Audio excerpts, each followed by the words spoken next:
It's Thursday evening. ஒரே ஒரு சப்பாத்தி மட்டும் இருந்தது. ஸோ அதை வச்சு ஏதாவது ஸ்நாக்ஸ் பண்ணி கொடுக்கலாம் அச்சுக்கு அப்படின்னு சொல்லிட்டு. ஈவினிங் வந்து அச்சு வந்து கிளாஸ் போயிட்டு 2 hours ஆகும் ரிட்டன் வீட்டுக்கு வரதுக்கு.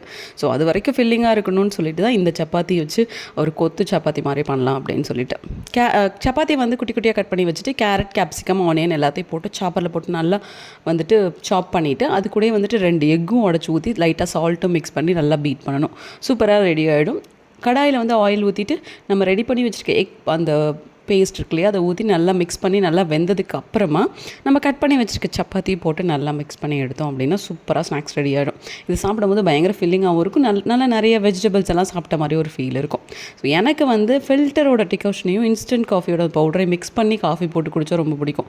ஸோ இன்றைக்கி காஃபி போடணும்னு தோன்றப்போ அப்படி தான் போட்டு குடித்தேன். ஸோ அச்சுவை கிளாஸ் முடிச்சுட்டு கூட்டிகிட்டு வந்துட்டு அதுக்கப்புறமா டின்னருக்கு வந்துட்டு சோம்பேறி சிக்கன் மாதிரி தான் பண்ணலாம் அப்படின்னு சொல்லிட்டு. ஸோ அதுக்கு வந்து கொஞ்சம் தண்ணியாக பண்ணால் கிரேவியோட கன்சிஸ்டன்சியில் பண்ணோம் அப்படின்னா சப்பாத்தி அப்புறமா தோசை அது எல்லாத்துக்குமே மிக்ஸ் பண்ணி யூஸ் பண்ணிக்கலாம் அப்படின்னு சொல்லிட்டு இன்றைக்கி தோசை ஒரு வழியாக பண்ணி அதை யூஸ் பண்ணியாச்சு. அவ்வளோதான்.